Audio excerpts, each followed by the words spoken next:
Hello kids!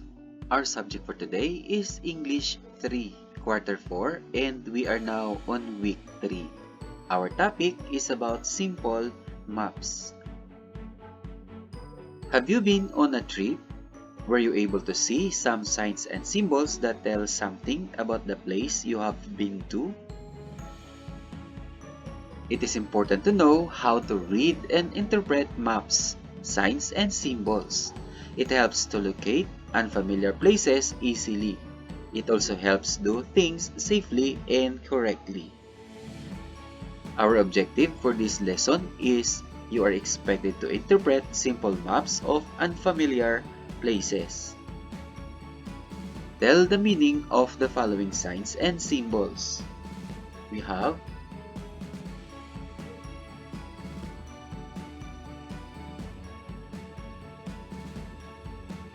Let us try learning task number 1. Draw at least 3 signs and symbols that you see in your community. Do this in your notebook. An example for this activity is like this. For learning task number 2, Philip is staying at his cousin's apartment in the city for the first time. Study the city map below. Answer the questions based on the map. Write your answers in your notebook.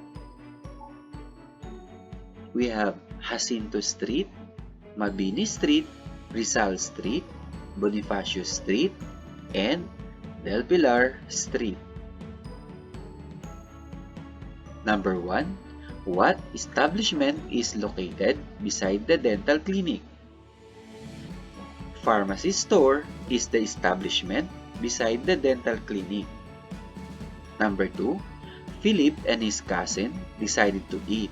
On which street will they go? If they want to eat, they will take alongside of Mabini Street, Rizal Street, or Bonifacio Street. Number 3. What is the location of the apartment where Philip stays? The location of the apartment where Philip stays is at Del Pilar Street.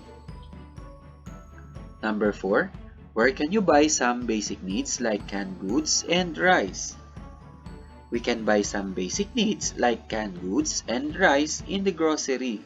It is located alongside of Mabini Street. Number 5.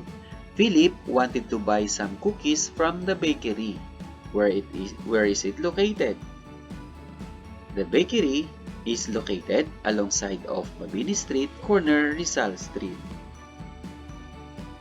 Always remember that the title of a map contains the information the map is telling you. There are 4 basic directions. These are the north, south, east, and west. Here are some of the signs and symbols that you must remember. Fire exit leads the way out of a burning building. No eating, no drinking. It tells that eating and drinking in the establishment is not allowed. No smoking. It tells that smoking is not allowed in the premises. This symbol or signs warns people to be careful to avoid falling from open manhole. Warning: flammable. Warns people that a substance with this symbol is capable of burning. This symbol or signs reminds people not to park within the area.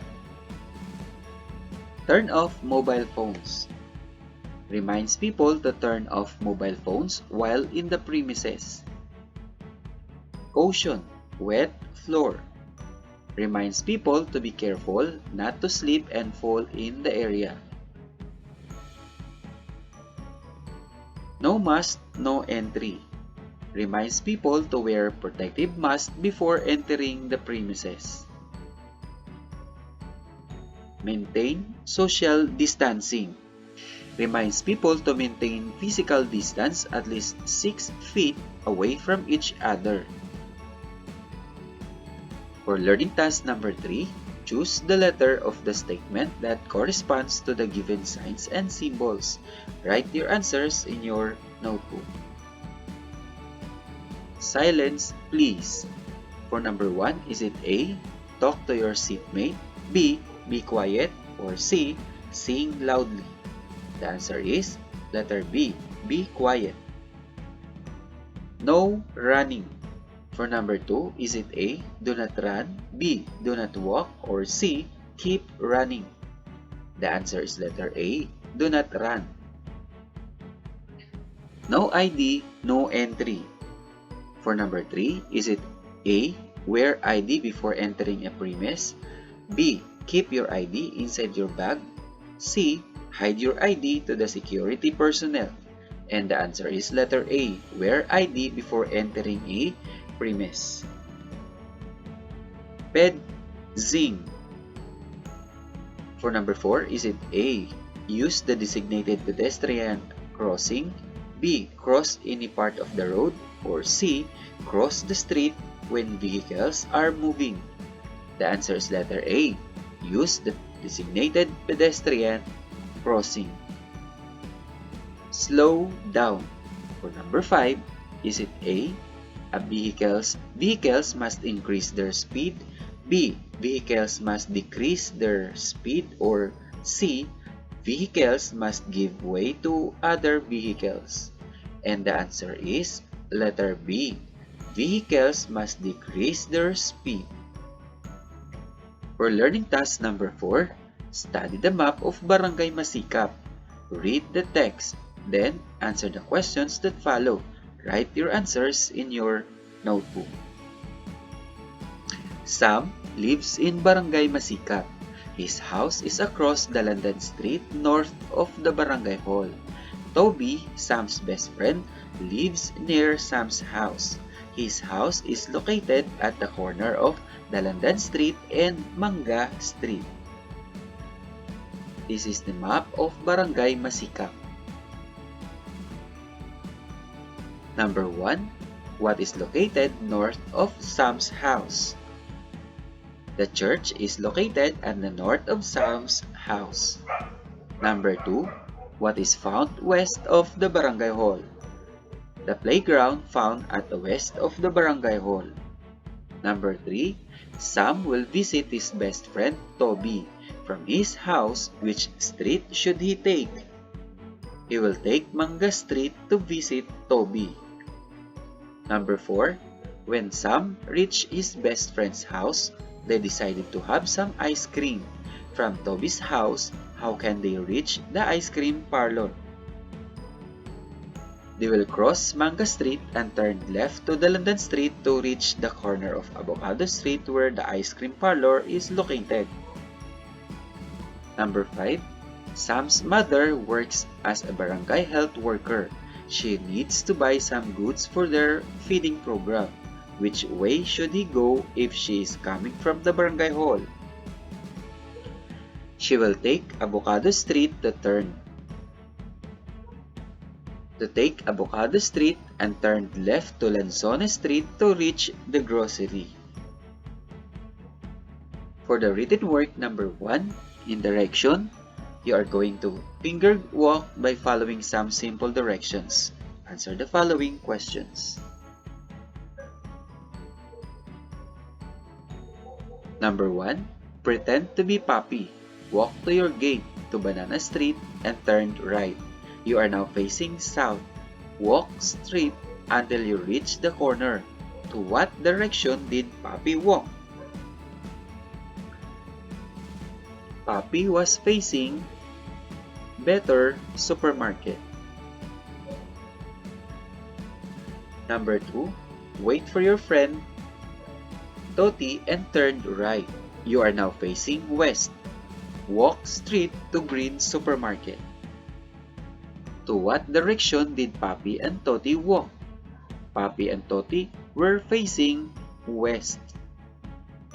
Number 3, from Green Supermarket, face south and walk across the Mango Street to Good Supermarket. Allow 20 seconds to Papi to talk to the manager of Good Supermarket. While he is talking to the manager, Toti should wait outside facing east. To what direction does Toti face? Better supermarket is facing east.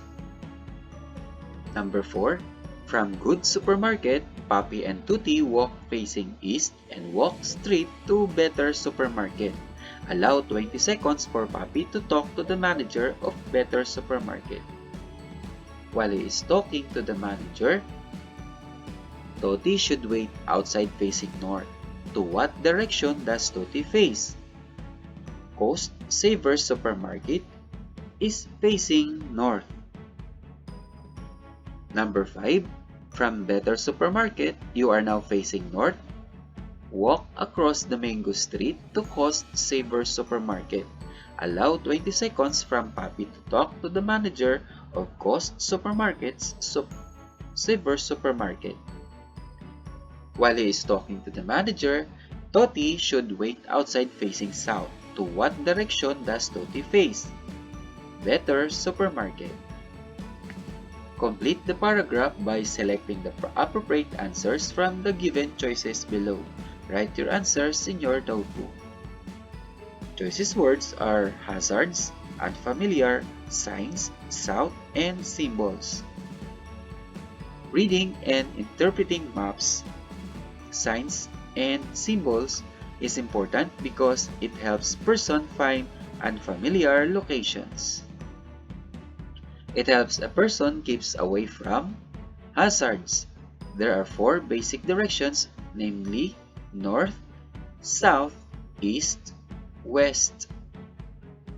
Okay, I hope you learned something from our lesson today. Until next time, our reference is Pivot for A English 3 Learners Material, Quarter 4, Week 3. Thank you for watching and God bless everyone.